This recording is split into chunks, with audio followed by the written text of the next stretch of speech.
Life can be challenging and sometimes it may feel like too much to bear. We live in a world where mental health issues are prevalent and suicidal thoughts are a haunting reality for many.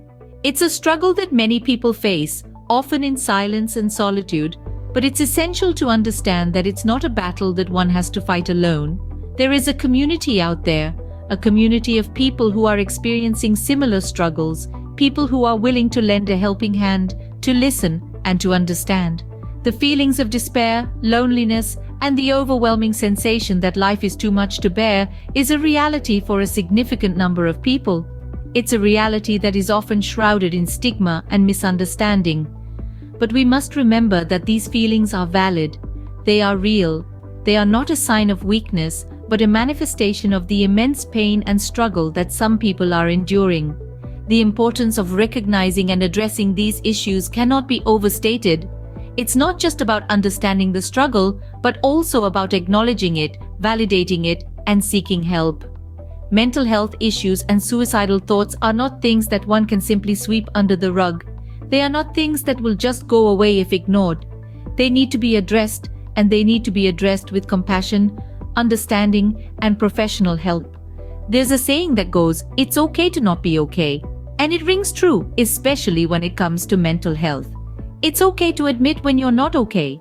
It's okay to reach out for help. It's okay to seek therapy or counseling. It's okay to take care of your mental health. The struggle with mental health issues and suicidal thoughts is a heavy burden to bear. But remember, you are not alone in this struggle. There are resources available, people who care, and help is out there. Remember, it's okay to admit when you're not okay, and it's important to seek help when you need it. So, what do the experts say about building resilience?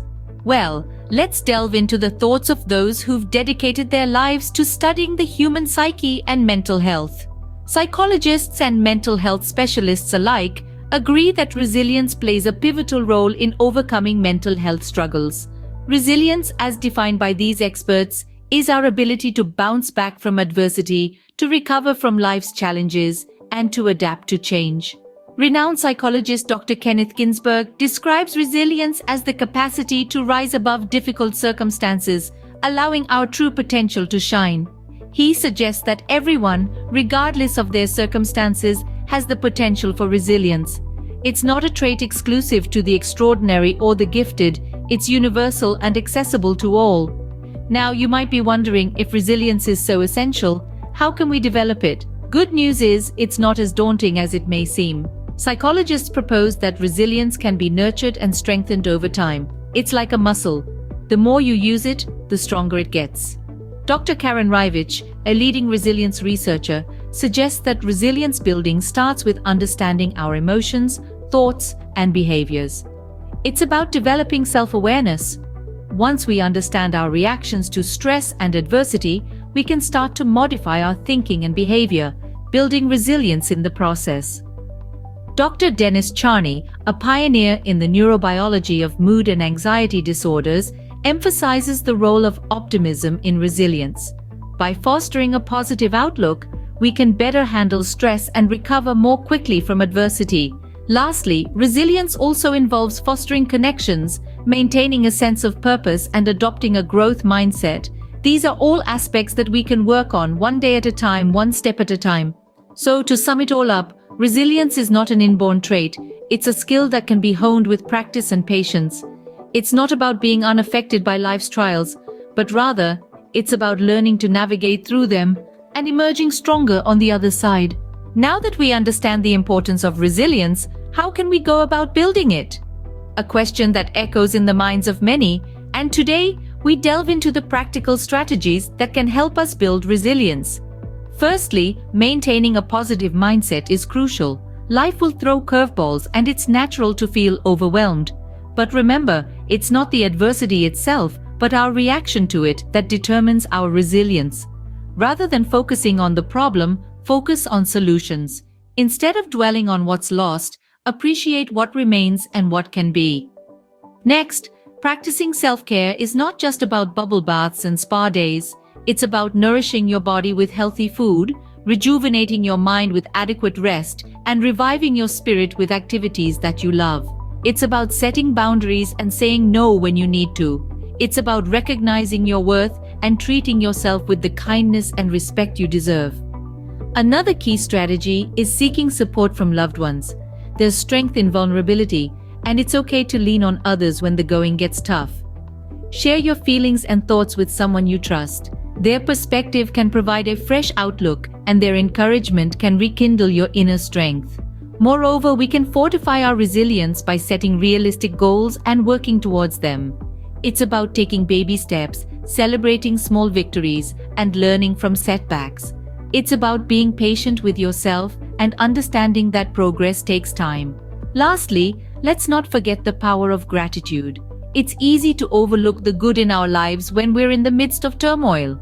But by practicing gratitude, we can shift our focus from the negatives to the positives, fostering a more resilient mindset. These strategies aren't quick fixes, but with consistent practice, they can become integral parts of our lives, helping us to weather life's storms with grace and tenacity. Remember, resilience is a journey, not a destination. It's about embracing the challenges, learning from the experiences, and growing stronger with each passing day. So let's embark on this journey together, one courageous step at a time. With resilience, it becomes easier to handle life's challenges, including suicidal thoughts. This is a poignant truth that we need to remember, especially in our darkest hours. When thoughts of ending one's life come to the forefront, it's crucial to remember that you're not alone. There is a whole network of mental health professionals, friends, and family members who are ready to lend a compassionate ear and provide the necessary support. Reaching out to mental health professionals is a step that can't be overemphasized. These experts are trained to help you navigate through the maze of your emotions, and they can provide you with the right tools to combat these thoughts. It's not about fixing you, it's about equipping you to better understand yourself and your emotions. But professional help isn't the only avenue. Often, the first line of defense against suicidal thoughts is opening up to someone you trust. This could be a friend, a family member, or a mentor. They may not have all the answers, and that's all right. Their role is to listen, to provide comfort, and to remind you that you're not alone in this battle.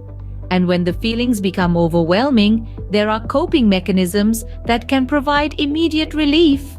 This might be as simple as engaging in a favorite hobby or taking a walk outside to breathe in fresh air. Some find solace in writing down their thoughts in a journal. Others may find meditation or deep breathing exercises helpful.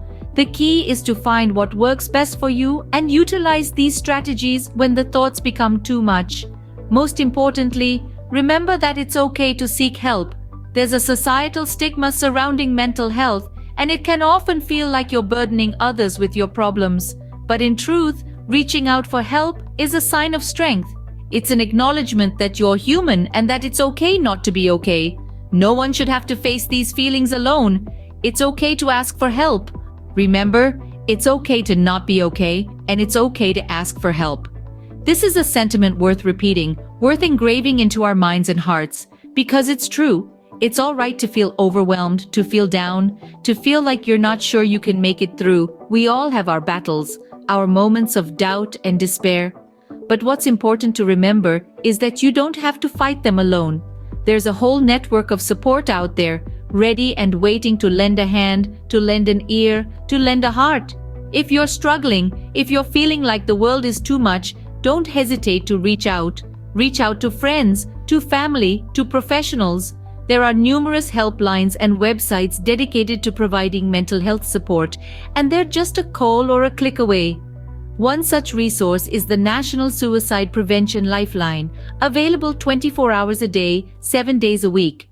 Another is the Crisis Text Line, where you can text with a trained crisis counselor. And yet another is the Trevor Project, which provides crisis intervention and suicide prevention services to LGBTQ+ youth. These resources and many more are there for you. They're there to remind you that you're not alone, that there are people who care, who want to help.